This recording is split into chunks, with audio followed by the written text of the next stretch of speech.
Hello everyone, welcome back to the channel. मैं हूं भावना ma'am और आज हम इंग्लिश ग्रामर का एक बहुत ही इंपॉर्टेंट टॉपिक शुरू करने वाले हैं जिसका नेम है पार्ट्स ऑफ स्पीच। अगर आप इंग्लिश बोलना, लिखना और ग्रामर को स्ट्रॉन्ग बनाना चाहते हैं तो ये चैप्टर आपके लिए बहुत इंपॉर्टेंट है, इसलिए वीडियो को एंड तक ज़रूर देखिएगा। बच्चों, सबसे पहले ये समझते हैं कि पार्ट्स ऑफ स्पीच आखिर होता क्या है। जैसे कि किसी भी घर को बनाने के लिए हमें किस चीज़ों की नीड होती है। जब हम कोई भी घर बनाते हैं तो हमें क्या क्या चाहिए होता है। हमें ब्रिक्स चाहिए होती हैं, हमें सीमेंट चाहिए होता है और हमें स्टील भी चाहिए होता है। वैसे ही इंग्लिश लैंग्वेज को बनाने के लिए कुछ बेसिक वर्ड्स की कैटेगरीज होती है। इन्हीं कैटेगरीज को हम कहते हैं पार्ट्स ऑफ स्पीच। इसीलिए मैंने इसके नीचे क्या लिखा है, the building blocks of English. अब हम डेफिनेशन देख लेते हैं, आखिर पार्ट्स ऑफ स्पीच एक्चुअली में है क्या। जैसे कि स्क्रीन पर लिखा है, parts of speech are the different categories of words in English grammar. इसका सिंपल हिंदी मीनिंग है कि इंग्लिश ग्रामर में हर वर्ड को किसी न किसी कैटेगरी में रखा जाता है। जैसे स्कूल में अलग अलग टीचर्स होते हैं, maths teacher, English teacher, science teacher, वैसे ही सेंटेंस के हर वर्ड का भी एक अलग रोल होता है और इसी रोल के बेसिस पर हम उस वर्ड को एक कैटेगरी में रखते हैं। इसी कैटेगरी को हम कहते हैं पार्ट ऑफ स्पीच।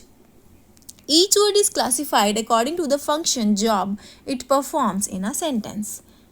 यानी फंक्शन का मतलब होता है जॉब या काम, यानी सेंटेंस का हर वर्ड कोई ना कोई काम करता है। कोई पर्सन या थिंग का नाम बताता है, कोई किसी का एक्शन बताता है, कोई किसी की क्वालिटी बताता है और कोई एक्शन का तरीका बताता है। इसी काम के हिसाब से उसका पार्ट ऑफ स्पीच डिसाइड होता है। जैसे कि हम एग्जाम्पल देख लेते हैं। Example 1, the little girl सैंग beautifully. इस सेंटेंस को हम वर्ड बाय वर्ड समझेंगे। द एक डिटर्मिनर है। डिटर्मिनर का काम होता है किसी नाउन के बारे में थोड़ी सी इंफॉर्मेशन देना या उसको इंट्रोड्यूस कराना। लिटिल बताता है किसी गर्ल के बारे में कि भाई गर्ल आखिर है कैसी, यानी कि नाउन की क्वालिटी को डिस्क्राइब कर रहा है, इसलिए लिटिल क्या है, एडजेक्टिव है। गर्ल एक पर्सन का नाम नहीं बल्कि एक पर्सन को रिप्रेजेंट करता है। जो वर्ड किसी पर्सन, प्लेस, एनिमल या थिंग का नाम बताए उसे हम नाउन कहते हैं। सैंग बताता है कि आखिर गर्ल ने क्या काम किया, यानी ये क्या शो कर रहा है, ये एक्शन शो कर रहा है, तो सैंग क्या है, हमारी वर्ब है। अब लास्ट वर्ड देखिए, ब्यूटीफुली। ब्यूटीफुली ये बताता है कि गर्ल ने कैसे गाया, यानी एक्शन किस तरह का हुआ। जो वर्ड वर्ब के बारे में और इन्फॉर्मेशन देते हैं तो उन्हें हम क्या कहते हैं, एडवर्ब कहते हैं। एग्जाम्पल 2 देख लेते हैं। रिया इज रीडिंग अ बुक। रिया क्या है, रिया नाउन है। रिया एक पर्सन का नेम है, इसलिए रिया नाउन है। इज रीडिंग बताता है कि रिया क्या कर रही है, यानी ये एक्शन शो कर रहा है, इसलिए ये क्या है, इसलिए ये वर्ब है। ए क्या है, ए एक डिटर्मिनर है, ये नाउन से पहले आया है और उसको इंट्रोड्यूस कर रहा है, ए है हमारा डिटर्मिनर। बुक एक चीज़ का नाम है, इसलिए बुक भी क्या है, नाउन है। अब मैं आपसे एक क्वेश्चन पूछती हूँ, the smart boy runs fast. Comment section में बताइए कि स्मार्ट क्या है, बॉय क्या है, रन्स क्या है और फास्ट क्या है। अब तक हमने समझा कि पार्ट्स ऑफ स्पीच क्या होते हैं और सेंटेंस में हर वर्ड का अपना एक अलग रोल होता है। अब इस स्लाइड में हम एक बार सारे 8 पार्ट ऑफ स्पीच को देख लेते हैं, एक बार उनका ओवरव्यू ले लेते हैं ताकि जब हम इन्हें डिटेल में पढ़ें तो हमें कन्फ्यूजन ना हो। तो सबसे पहले है नाउन, फिर है pronoun, verb, adjective, adverb, preposition, conjunction, interjection. अब हम इनको 1 बाय 1 पढ़ेंगे, एक एक करके सभी को समझेंगे डिटेल में। अब हम नाउन को डिटेल में समझने वाले हैं। अगर आप नाउन अच्छे से समझ गए तो इंग्लिश ग्रामर का आधा काम आपका बहुत ही ईजी हो जाएगा। तो हम देख लेते हैं आखिर नाउन क्या है। सबसे पहले डेफिनेशन देखते हैं। स्क्रीन पर क्या लिखा है, a noun is a word that names a person, place, thing, animal और आइडिया। नाउन वो वर्ड होता है जो किसी व्यक्ति, जगह, वस्तु, जानवर या किसी भावना या क्वालिटी का नाम बताए। एक बात आपको हमेशा याद रखनी है कि name is equal to noun. जहाँ पे भी आपको नेम दिख जाए तो इसका मतलब क्या है, वो नाउन है। आपको आंख बंद करके किसी भी नेम को नाउन लगा देना है, नाउन समझ लेना है। सबसे पहले हम समझ लेते हैं पर्सन। सबसे पहले कैटेगरी हमें दी गई है यहाँ पर पर्सन। पर्सन का मतलब होता है कोई भी इंसान, जैसे कि टीचर, डॉक्टर। रिया ये सब किसी व्यक्ति के नाम है या प्रोफेशन को बताते हैं, इसलिए ये सब क्या है, नाउन्स है। सेकंड है प्लेस। अब आते हैं प्लेस पर। प्लेस होता है कोई जगह, जैसे कि स्कूल, दिल्ली, पार्क, ये सब जगहों के नाम है, इसलिए ये भी नाउन्स हैं। अब देखते हैं थिंग। थिंग मतलब कोई भी वस्तु या ऑब्जेक्ट, जैसे कि बुक, पेन, चेयर, ये सब चीज़ों के नाम है, इसलिए ये भी नाउन है। अगली कैटेगरी है एनिमल, जैसे लायन, एलिफेंट, डॉग, ये सब जानवरों के नाम हैं, इसलिए ये भी नाउन्स के एग्जाम्पल हैं। नेक्स्ट देख लेते हैं सबसे हमारी इम्पॉर्टेंट और इंटरेस्टिंग कैटेगरी, आइडिया, यानी कि फीलिंग या क्वालिटी। ये ऐसी चीज़ें होती हैं जिन्हें हम देख या छू नहीं सकते लेकिन महसूस कर सकते हैं, जैसे ऑनेस्टी यानी कि बहादुरी, लव, हैप्पीनेस, इन्हें हम टच नहीं कर सकते लेकिन ये एग्जिस्ट करती हैं, इसलिए ये भी नाउन है। कुछ हम एग्जाम्पल्स देख लेते हैं। Riya is reading a book. इस सेंटेंस में दो नाउन हैं। कौन से? एक तो है रिया, रिया एक पर्सन का नेम है, और दूसरा बुक। बुक क्या है हमारी? बुक एक है थिंग। सेकेंड सेंटेंस है द डॉग इज़ बार्किंग। यहाँ डॉग एक एनिमल है तो ये भी नाउन है। नेक्स्ट है we visited the museum yesterday. यहाँ म्यूजियम एक प्लेस का नाम है और म्यूजियम भी नाउन है। Honesty is the best policy. यहाँ ऑनेस्टी किसी इंसान या ऑब्जेक्ट का नाम नहीं है, ये एक क्वालिटी है, और क्वालिटी भी क्या होती है? नाउन होती है। नेक्स्ट है the children are playing in the park. इस सेंटेंस में दो नाउन्स हैं। चिल्ड्रन एक पर्सन को शो कर रहा है और पार्क एक प्लेस को शो कर रहा है। अभी हमने क्या पढ़ा था? अभी हमने पढ़ा था नाउन। नाउन के बारे में हमने पढ़ा, लेकिन एक प्रॉब्लम होती है, अगर हम सेंटेंस में बार बार सेम नाउन को रिपीट करते रहें, बार बार मैं यहाँ पे रिया ही लिखती रहूँ, Riya is this, Riya is that, तो क्या होगा? ये थोड़ा बोरिंग लगने लगेगा, सेंटेंस अजीब लगने लगेगा। इस प्रॉब्लम को सॉल्व करने के लिए इंग्लिश में एक बहुत important part of speech use होता है, जिसका नेम है pronoun. A pronoun is a word that replaces a noun to avoid repeating the same noun again and again. यानी कि प्रोनाउन वो वर्ड होता है जो नाउन की जगह यूज़ होता है ताकि हम सेम नाम को बार बार रिपीट ना करें, ताकि हमें सेम नाम बार बार रिपीट करना ना पड़े। तो हमें क्या याद रखना है कि प्रोनाउन क्या है? प्रोनाउन नाउन की जगह आने वाला वर्ड है। चलो ये इसको हम एग्जाम्पल से समझते हैं। रिया इज रीडिंग अ बुक। उसके बाद अगर मैं यही लिख दूंगी कि रिया लव्स रीडिंग, फिर मैं एक बार और लिख दूंगी कि रिया रीड्स एवरी डे। अब बार बार मैं क्या यूज़ कर रही हूँ? बार बार मैं रिया का नेम यूज़ कर रही हूँ, तो ये थोड़ा बोरिंग नहीं हो जाता है? सेंटेंस कितना ऑड लग रहा है कि मैं बार बार रिया बोल रही हूँ। तो हम प्रोनाउन का यूज़ कैसे करेंगे? रिया एक फीमेल है तो रिया की जगह मैं क्या यूज़ करूँगी? रिया की जगह मैं शी का यूज़ करूँगी। अब कुछ कॉमन प्रोनाउंस देखते हैं, जैसे कि आई। आई का मतलब होता है मैं। जहाँ हम अपनी बात करते हैं तब हम यूज़ करते हैं आई। इसके बाद है यू। यू का मतलब है तुम या आप। अभी मैं आपसे बात कर रही हूँ इसलिए मैं यू यूज़ कर सकती हूँ, I am talking to you. He का यूज़ किसी मेल या किसी लड़के के लिए होता है, जैसे कि Rahul. Rahul is playing football, तो राहुल के लिए मैं क्या यूज़ करूँगी? He is a good player. She का यूज़ होता है किसी लड़की या फीमेल पर्सन के लिए, जैसे कि रिया के लिए हमने क्या यूज़ किया था? रिया के लिए हमने यूज़ किया था शी। इसके बाद है इट। इट का यूज़ किसी थिंग, एनिमल या नॉन लिविंग ऑब्जेक्ट के लिए किया जाता है, जैसे कि हमने अभी पढ़ा था बुक। बुक क्या है? एक थिंग है। या फिर हम टेबल लिख सकते हैं, टेबल भी क्या है? एक थिंग है। या फिर जब हमें कोई जेंडर स्पेसिफाई नहीं किया जाता तब भी हम क्या यूज़ करते हैं? इट यूज़ करते हैं, जैसे कि द डॉग इज़ बार्किंग। अब जो डॉग है एनिमल है तो उसके लिए हम क्या यूज़ करेंगे? इट का यूज़ करेंगे। नेक्स्ट है वी। वी का मतलब होता है हम। जब स्पीकर खुद भी ग्रुप में हो तब हम यूज़ करते हैं वी। दे है, फिर उसके बाद दे का यूज़ होता है जब हम वो लोग की बात करते हैं, जैसे कि वे या वो लोग। जब एक से ज़्यादा लोग या एनिमल्स या थिंग्स की बात होती है तब दे का यूज़ होता है। इसके बाद एक एक करके हम एग्जाम्पल्स भी देख लेते हैं। Riya is reading a book, she loves reading. यानी कि यहाँ पहले सेंटेंस में क्या लिखा हुआ है? रिया लिखा हुआ है और उसके लिए हमने क्या प्रोनाउन यूज़ किया? शी का यूज़ किया। सेकेंड सेंटेंस है Rahul is playing football, he is a good player. यहाँ हमने ही का यूज़ किया किसके लिए? राहुल के लिए। नेक्स्ट है the dog is barking, it is hungry. यहाँ पर हमने डॉग के लिए किसका यूज़ किया? इट का यूज़ किया। नेक्स्ट है Aman and Rohan are friends, they study together. यहाँ दो लोग हैं इसलिए क्या यूज़ किया हमने? दे का यूज़ किया। अभी हमने देखा था ना, जब हम दो लोगों की बात करते हैं, दो से ज़्यादा की बात करते हैं तो हम क्या यूज़ करते हैं? दे का यूज़ करते हैं। तो अमन और रोहन की जगह पर आया है they. My sister and I are going to school, we are happy. यहाँ माई सिस्टर एंड आई की जगह पर हमने क्या यूज़ किया है? वी यूज़ किया है। और वी भी क्या है? एक प्रोनाउन है। अब हम नाउन और प्रोनाउन पढ़ चुके हैं, अब बात करते हैं हम किसकी? वर्ब की।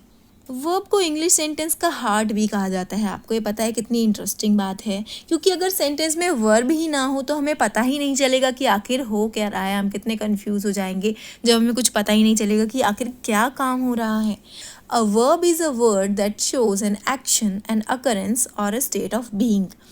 इसका मतलब है वर्ब वो वर्ड होता है जो किसी काम को बताता है, किसी घटना को बताता है, या फिर किसी चीज़ की होने की स्थिति को बताता है। सिंपल लैंग्वेज में आपको क्या याद रखना है कि वर्ब क्या है? कोई एक्शन या काम बताने वाला वर्ड है। लेकिन एक्शन ही नहीं, is, am, are, helping verb भी क्या वो कहलाते हैं? वर्ब्स कहलाते हैं। इज, एम, आर जैसे हेल्पिंग वर्ब्स भी क्या कहलाते हैं? वर्ब्स ही होते हैं। अब हम एक्शन की बात करें तो एक्शन का मतलब क्या होता है? कोई काम करना, जैसे कि रन दौड़ना, राइट लिखना, सिंग यानी कि गाना गाना, ईट खाना, जंप यानी कि कूदना। ये सभी क्या है? एक्शन है। और जो वर्ड एक्शन बताते हैं वही क्या होते हैं? वही होते हैं वर्ब। अकरेंस मतलब होता है घटना या इवेंट का होना, जैसे कि rain started, the balloon burst. यहाँ मैंने लिखा रेन स्टार्टेड, तो यहाँ पर मैंने घटना बताई कि बारिश शुरू हो गई, तो इसको मैं क्या बोलूँगी? इसको मैं बोलूँगी अकरेंस। तो ये भी क्या है? वर्ब है। यहाँ पे हमारा स्टार्टेड वर्ब का काम कर रहा है। उसके बाद होता है state of being. State of being मतलब होता है किसी भी स्थिति का होना, जैसे कि I am a doctor, she is a teacher, they are happy. यहाँ इज़, एम, आर कोई भी एक्शन नहीं दिखा रहे होते हैं, बल्कि किसी कंडीशन या आइडेंटिटी को बता रहे होते हैं, इसलिए ये भी क्या है? वर्ब है। जैसे कि एग्जांपल मैंने दिया हुआ है शी इज़ अ डॉक्टर, यहाँ पर इज़ क्या है? वर्ब है। ये इज़ क्या कर है? यहाँ पे वर्ब है।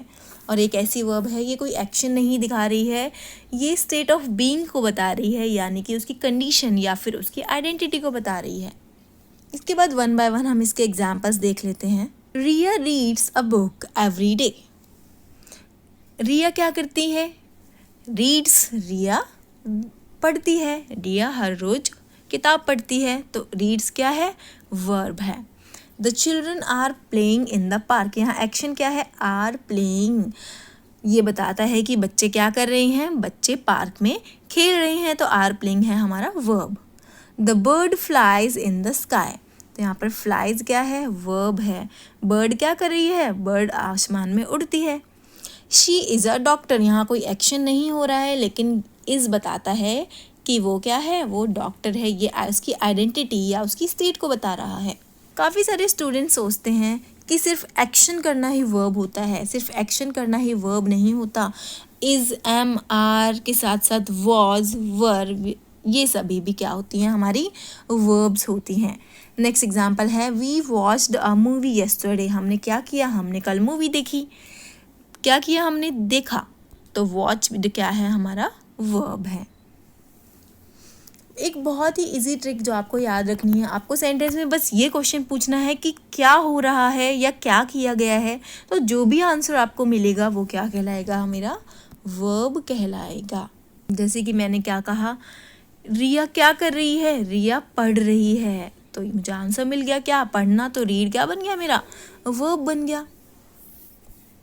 एक मैं आपको टास्क देती हूँ, दे आर हैप्पी। तो आपको बताना है कि हैप्पी वर्ब है या फिर आर वर्ब है या फिर ये दोनों वर्ब हैं, आपको कमेंट सेक्शन में ज़रूर से आंसर लिखना है। अब हम पढ़ने वाले हैं एडजेक्टिव। ये एक ऐसा पार्ट ऑफ स्पीच है जो सेंटेंस को और भी इंटरेस्टिंग और डिस्क्रिप्टिव बना देता है। An adjective is a word that describes or modifies a noun or pronoun. It tells us what kind, which one or how many. Adjective वो word होता है जो किसी noun या pronoun के बारे में हमें extra information देता है या फिर इसकी quality बताता है। ये हमें बताता है कि what kind यानी कि कैसा, which one यानी कौन सा, कितने, how many, ये सभी चीज़ें हमें कौन बताता है? Adjective बताता है। एडजेक्टिव को हम क्या बोल सकते हैं? डिस्क्राइबिंग वर्ड भी बोल सकते हैं, राइट? अब मैं आपसे एक क्वेश्चन पूछती हूँ। अगर मैं सिर्फ बोलूँ this is a flower, this is a flower, तो हमें सिर्फ इसमें ये पता चला कि ये फ्लावर है। अगर मैं बोलूँ this is a beautiful flower, तो मैंने क्या बताया कि ये फूल सुंदर है। तो अब हमें फ्लावर के बारे में और भी इंफॉर्मेशन मिल गई। ब्यूटीफुल फ्लावर इसकी क्वालिटी बता रहा है। ब्यूटीफुल वर्ड हमें क्या बता रहा है? हमें फ्लावर की क्वालिटी को बता रहा है, इसलिए ब्यूटीफुल क्या है? एडजेक्टिव है। ब्यूटीफुल किसी की सुंदरता बताता है, जैसे कि ब्यूटीफुल फ्लावर। मैंने पूछा फ्लावर कैसा है? फ्लावर ब्यूटीफुल है। पूछा फ्लावर कैसा है? फ्लावर कैसा है? ब्यूटीफुल है। टॉल, टॉल भी हमें क्या बताता है? हाइट बताता है, जैसे कि टॉल बॉय, बॉय कैसा है? टॉल है। रेड, रेड कलर बताता है, जैसे रेड पेन, पेन का कलर क्या है? रेड है। हैप्पी किसी की फीलिंग या कंडीशन बताता है, जैसे हैप्पी चाइल्ड, चाइल्ड कैसा है? हैप्पी है। 5, एक इंटरेस्टिंग एग्जाम्पल देखिए। 5 एप्पल्स, यहाँ 5 क्या बता रहा है? नंबर बता रहा है। कितने एप्पल्स? 5 एप्पल्स, इसलिए 5 भी एडजेक्टिव है। नंबर्स भी एडजेक्टिव हो सकते हैं जब वो नाउन की क्वांटिटी को बताते हैं। आगे हम इसको डिटेल में पढ़ेंगे। ओल्ड हमें क्या बताता है? एज बताता है, जैसे कि ओल्ड मैन, मैन कैसा है? ओल्ड है। स्मॉल क्या बताता है? हमें साइज बताता है। हाउस कैसा है? स्मॉल है, यानी कि छोटा है। इसके बाद हम एग्जाम्पल्स देख लेते हैं। She is wearing a beautiful dress, उसने ड्रेस पहनी है और वो ड्रेस कैसी है? ब्यूटीफुल है। तो ब्यूटीफुल क्या बन गया? हमारा एडजेक्टिव बन गया, वो उसकी क्वालिटी को बता रहा है। The tall boy won the race, कैसी लड़के ने रेस जीती? जो लड़का टॉल था। तो टॉल मेरा क्या है? एडजेक्टिव है। I have a red pen, pen का कलर कैसा है? रेड है। तो रेड क्या है? एडजेक्टिव है। There are 5 apples in the basket, कितने एप्पल्स हैं? 5 हैं। 5 क्या है? मेरा एडजेक्टिव है। We live in a small house, हम छोटे से घर में रहते हैं। स्मॉल क्या है? क्वालिटी को बता रहा है कि कैसा घर है? छोटा घर है। अगर इसकी जगह, स्मॉल की जगह मैं बिग भी लिख देती या मैं ब्यूटीफुल लिख देती, तो ये भी मेरा क्या बन जाता? एडजेक्टिव बनता। एडजेक्टिव पहचानने की एक बहुत इजी ट्रिक है। सेंटेंस में आपको क्या ढूंढना है? सेंटेंस में आपको नाउन ढूंढना है। जैसे कि यहाँ पर लास्ट सेंटेंस में हम देख सकते हैं नाउन क्या है? हाउस है और वी है नाउन। तो फिर उस नाउन से आपको क्वेश्चन पूछना है, कैसा, कौन सा, कितने। जो वर्ड वो आंसर देगा वही एडजेक्टिव होगा। मैंने कहा हम घर में रहते हैं, लेकिन मैंने कहा हम कैसे घर में रहते हैं? मैंने कहा हम स्मॉल हाउस में रहते हैं, यानी कि हम छोटे घर में रहते हैं। तो वही मेरा क्या है? एडजेक्टिव है। अब हम आते हैं एक बहुत ही इंपॉर्टेंट पार्ट ऑफ स्पीच पर, जिसका नेम है एडवर्ब। एडजेक्टिव किसी नाउन की क्वालिटी बताता है, तो एडवर्ब बताता है कि काम कैसे हुआ, कब हुआ, कहाँ हुआ और कितनी हद तक हुआ, किस लिमिट तक हुआ। An adverb is a word that describes or modifies a verb, an adjective or another adverb. Adverb वो word होता है जो verb, adjective या किसी दूसरे adverb के बारे में और information देता है. It tells us how, when, where or to what extent something happens. ये हमें बताता है कि कैसे, कब और कहाँ और कितनी हद तक क्या हुआ। जो भी चीज़ डिस्क्रिप्शन हुई उसके बारे में हमें एक्स्ट्रा इन्फॉर्मेशन देता है। एडवर्ब से हमें याद रखना है कि एक्शन या डिस्क्रिप्शन के बारे में एक्स्ट्रा इन्फॉर्मेशन वाला जो भी वर्ड होगा वो हमारा क्या कहलाएगा? एडवर्ब कहलाएगा। यहाँ बहुत सारे स्टूडेंट्स कंफ्यूज हो जाते हैं, तो एक इजी ट्रिक आपको याद रखनी है कि एडजेक्टिव नाउन को डिस्क्राइब करता है और एडवर्ब वर्ब को डिस्क्राइब करता है। एग्जाम्पल्स देख लेते हैं। She is a beautiful girl, मैंने लिखा she is a beautiful girl. यहाँ पर ब्यूटीफुल किसको डिस्क्राइब कर रहा है? शी के बारे में बता रहा है कि वो लड़की है और वो लड़की कैसी है? ब्यूटीफुल है। तो ब्यूटीफुल यहाँ पर क्या है? एडजेक्टिव है। जब मैंने कहा शी सिंग्स ब्यूटीफुली, वो लड़की बहुत सुंदर गाती है, तो ये किसको डिस्क्राइब कर रहा है? यहाँ पर ये वर्ब को डिस्क्राइब कर रहा है। तो ब्यूटीफुली क्या है मेरा? यहाँ पर एडवर्ब है। और एग्जाम्पल्स देख लेते हैं हम। लेफ्ट साइड वाले एग्जाम्पल्स को देखते हैं, जैसे कि क्विकली बताता है कि काम कैसे हुआ। जैसे मैंने कहा ही रन्स क्विकली, वो कैसा दौड़ता है? वो क्विकली दौड़ता है। स्लोली भी बताता है एक्शन की स्पीड कैसी थी, जैसे कि the snail moves slowly.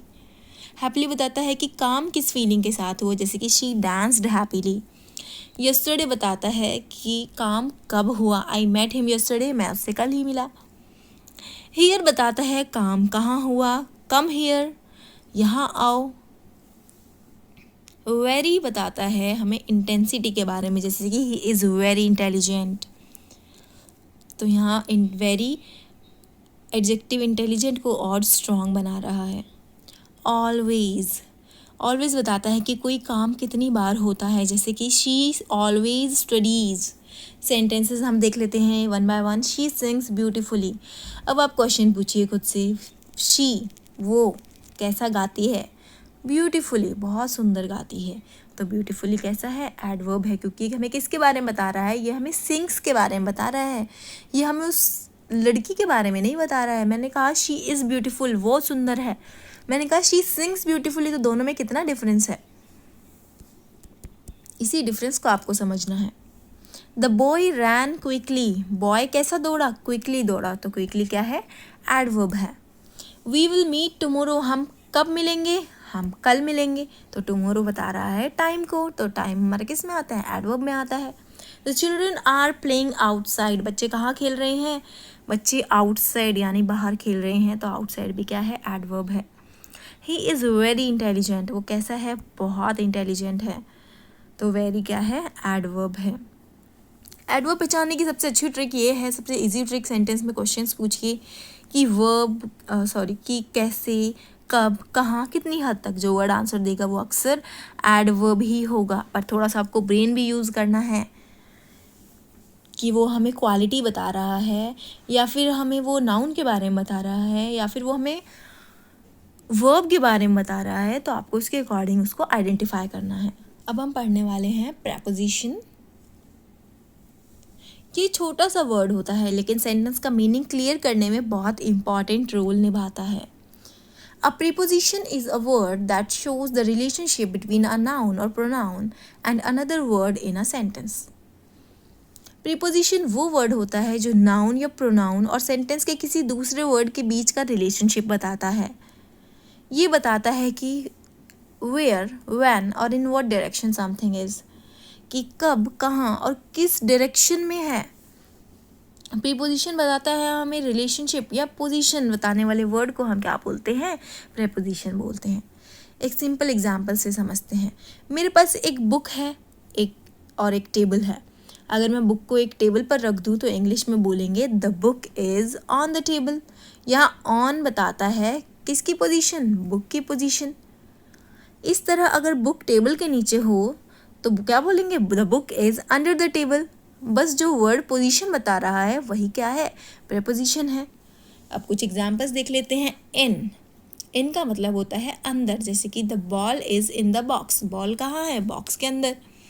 On का मतलब होता है ऊपर। Example, the book is on the table, book कहाँ है? टेबल के ऊपर है। अंडर का मतलब होता है नीचे। The cat is under the table, cat कहाँ है? टेबल के नीचे है। बिहाइंड का मतलब होता है पीछे। The ball is behind the door, ball कहाँ है? डोर के पीछे है। बिसाइड का मतलब होता है बगल में या फिर next to.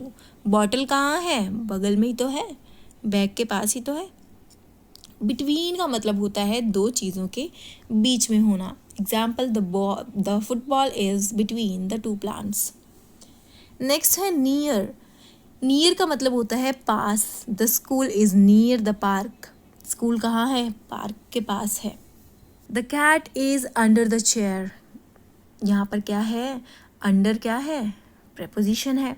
She lives in Delhi. वो कहाँ रहती है? दिल्ली में रहती है, तो इन क्या है? मेरा प्रेपोजिशन है। The ball rolled behind the door. Ball कहाँ चली गई? डोर के पीछे चली गई। कहाँ गई? पीछे। बिहाइंड मेरा प्रीपोजिशन है। The school is near the park. School कहाँ है? Near the park. पार्क के पास है, तो पोजीशन बता रहा है क्या? नियर। नियर मेरा क्या बन जाएगा? प्रीपोजिशन बन जाएगा। प्रीपोजिशन पहचानने की सबसे अच्छी ट्रिक क्या है? आपको नाउन या प्रोनाउन से पूछना है कि कहाँ किस जगह है। जो वर्ड पोजीशन या रिलेशनशिप बताएंगे वही प्रपोजिशन होंगे, जैसे कि ऑन, अंडर, बिहाइंड, नियर। इनके अलावा भी और हमारे कई सारे प्रपोजिशंस होते हैं जो हम बाद में डिटेल में डिस्कस करेंगे। अब हम पढ़ने वाले हैं conjunction. A conjunction is a word that joins words, phrases और clauses in a sentence. Conjunction वो वर्ड होता है जो दो वर्ड्स, दो फ्रेजेस या दो क्लोजेस को जोड़ने का काम करता है। कंजंक्शन क्या होते हैं? हमारे सिंपल मीनिंग हम समझे तो कंजंक्शन होते हैं हमारे जॉइनिंग वर्ड, राइट। अगर ज्वाइन करने का काम हो रहा है तो वहाँ क्या होगा? कंजंक्शन होगा। अगर मैं बोलूँ Riya is my friend, Rahul is my friend, ये दो अलग अलग बातें हैं।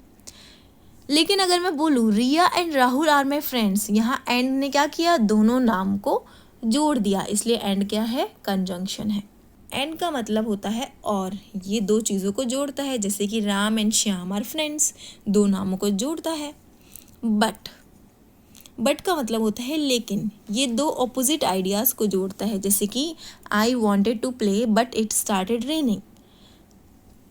तो ये बट क्या कर रहा है? इन सेंटेंसेस को जोड़ रहा है ऑपोजिटली। नेक्स्ट है और। और का मतलब होता है या। जब चॉइस देनी हो तब हम यूज़ करते हैं और, जैसे कि टी और coffee, you can have T और कॉफ़ी। तो और क्या है? यहाँ पे कंजंक्शन है। बिकॉज का मतलब होता है क्योंकि, ये किसी का रीज़न बताता है, जैसे कि she stayed at home because she was sick.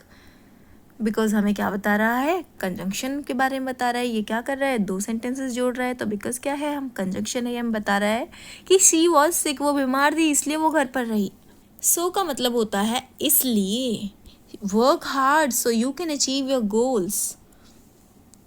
तो सो है हमारा कंजंक्शन। कंजंक्शन हमारे क्या होते हैं? जॉइनिंग वर्ड्स होते हैं। ऑल्दो का मतलब होता है हालांकि, ये दो अपोजिट आइडियाज़ को कनेक्ट करता है, जैसे कि although it was raining we went outside. बारिश हो रही थी फिर भी हम बाहर गए। नेक्स्ट है इफ़। इफ़ का मतलब होता है अगर, ये कंडीशन बताता है, जैसे कि if you study you will pass. Conjunction पहचानने की बहुत इजी ट्रिक है। देखिए कि क्या कोई वर्ड दो वर्ड्स को जोड़ रहा है, दो सेंटेंसेस को कनेक्ट कर रहा है, या दो आइडियाज़ को कनेक्ट कर रहा है। अगर आपका आंसर हाँ में आता है तो वो वर्ड कंजंक्शन है। अब आता है हमारा आखिरी पार्ट ऑफ स्पीच, जो है इंटरजेक्शन। ये बहुत ही इंटरेस्टिंग टॉपिक है क्योंकि ये हमारी फीलिंग्स और इमोशंस को एक्सप्रेस करता है। An interjection is a word or so short phrase that expresses sudden feelings or emotions. Interjection वो वर्ड होता है या छोटा सा फ्रेज होता है जो अचानक होने वाली फीलिंग या इमोशंस को एक्सप्रेस करता है। It is usually followed by an exclamation mark, और अक्सर हमें एक्सक्लेमेशन मार्क लगता हुआ दिखाई देता है इंटरजेक्शन के बाद, जैसे कि वाव के बाद आपको ये वाला मार्क दिखाई दे रहा है। ये हमारे अचानक से होने वाली इमोशंस या फीलिंग को एक्सप्रेस करता है, जैसे कि खुशी, दुख, दर्द, सरप्राइज या एक्साइटमेंट। चलिए एक रियल लाइफ सिचुएशन सोचते हैं। अगर आपका रिजल्ट आया और आप फर्स्ट आ गए तो आप क्या बोलेंगे? हुर्रे। अगर अचानक आपने कोई पेंटिंग देखी तो आप क्या बोलोगे? वाव। अगर आपका पेन गलती से नीचे गिर गया तो आप क्या बोलोगे? उप्स। अगर चोट लग गई तो क्या बोलोगे? आउच। तो ये वर्ड क्या कर रहे हैं? सीधा हमारी फीलिंग को बता रहे हैं। वाव का यूज़ सरप्राइज या एडमायरेशन के लिए होता है, जैसे कि wow this is amazing. Hurray का यूज़ खुशी या सेलिब्रेशन के लिए होता है, जैसे कि hurray we won the match, कि हम मैच जीत गए। तो ये हमारी खुशी को बता रहा है। जब हम सरप्राइज हो रहे हैं, वाव व्हाट अ ब्यूटीफुल पेंटिंग, तो वाव क्या है? यहाँ पे हमारा इंटरजेक्शन है।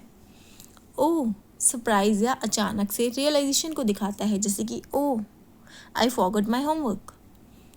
अलास हमें क्या बताता है, दुखिया सैडनेस को दिखाता है। Alas the old tree has fallen, कि वो जो पेड़ था, काफ़ी पुराना पेड़, वो गिर गया। तो हम क्या कर रहे हैं, सैड को एक्सप्रेस कर रहे हैं, अपनी सैडनेस को दिखा रहे हैं। उप्स, उप्स क्या बताता है, उप्स जब हमसे कोई गलती हो जाती है तो ये हमें उस गलती को बताता है, उस गलती के बारे में हमें बताता है। आउच दर्द या पेन को एक्सप्रेस करता है। आउच दैट रियली हर्ट, तो जब हमें दर्द होता है या चोट लगती है तो हम आउच का यूज़ करते हैं। ब्रावो, ब्रावो क्या बताता है, हमें किसी के अचीवमेंट या गुड परफॉर्मेंस की तारीफ करने के लिए यूज़ किया जाता है। एग्जाम्पल के लिए जैसे कि Bravo you performed very well, तुमने बहुत अच्छे से परफॉर्म किया। तो हम जब किसी की तारीफ़ करते हैं तो हम यूज़ करते हैं ब्रावो। एक एक करके हम सभी पार्ट ऑफ स्पीच को रिवाइज कर लेते हैं। नाउन क्या होते हैं, नाउन वो वर्ड होते हैं जो किसी पर्सन, प्लेस, थिंग या एनिमल या किसी आइडिया का नाम बताते हैं, जैसे कि रिया, स्कूल, बुक, ऑनेस्टी। प्रोनाउन क्या होते हैं, प्रोनाउन वो वर्ड होते हैं जो नाउन की जगह यूज़ किए जाते हैं, जैसे कि he, she, it, they. Verb sentence में किसी एक्शन या स्टेट ऑफ बीइंग बताते हैं, जैसे कि run, write, is, are, dance, swim. Adjective किसी नाउन या प्रोनाउन की क्वालिटी या डिस्क्रिप्शन बताते हैं, जैसे कि ब्यूटीफुल, टॉल, रेड। एडवर्ब किसी वर्ब, एडजेक्टिव या दूसरे एडवर्ब के बारे में इंफॉर्मेशन देते हैं, जैसे कि quickly, quickly, very, yesterday. Preposition दो वर्ड के बीच रिलेशनशिप या पोजीशन बताता है, example in, on, under, between. Conjunction दो वर्ड या सेंटेंसेस को ज्वाइन करता है, एग्जाम्पल एंड, बट, बिकॉज, और। इंटरजेक्शन हमारी सडन फीलिंग्स या इमोशन को एक्सप्रेस करता है, वाओ, हुर्रे, अलास, आउच। एक छोटी सी ट्रिक है जिसे आप याद रख सकते हो, छोटी सी ट्रिक को, NPVAAPCI, noun, pronoun, verb, adjective, adverb, preposition, conjunction, interjection. ये एक निमोनिक है जिसे आप याद कर सकते हो। अगर आप ये ऑर्डर याद करोगे तो शायद आप इसे भूल भी ना पाओ और आपको ये हमेशा याद रहे। एक लास्ट एग्जाम्पल देख लेते हैं। Wow, she quickly open the old door because it was stuck. So हमें वाओ यहाँ पे क्या बता रहा है, वाओ हमें बता रहा है इंटरजेक्शन को। शी क्या है, प्रोनाउन है, क्विकली एडवर्ब है, ओपन वर्ब है, द डिटर्मिनर है, ओल्ड एडजेक्टिव है, डोर नाउन है, बिकॉज कंजंक्शन है, इट प्रोनाउन है, वॉज वर्ब है और स्टक एडजेक्टिव है। तो बच्चों, आज हमने पार्ट्स ऑफ स्पीच का चैप्टर डिटेल में कंप्लीट कर लिया है। अगर आपको ये क्लास हेल्पफुल लगी हो तो वीडियो को लाइक ज़रूर करना, शेयर करना अपने फ्रेंड्स के साथ, और अगर चैनल पे नए हो तो सब्सक्राइब करके बेल आइकन भी प्रेस कर लेना, ताकि ऐसी ही एजुकेशनल वीडियोस सबसे पहले आप तक पहुंच सकें। मिलते हैं नेक्स्ट क्लास में एक नेक्स्ट इंपॉर्टेंट टॉपिक के साथ। Thank you and keep learning.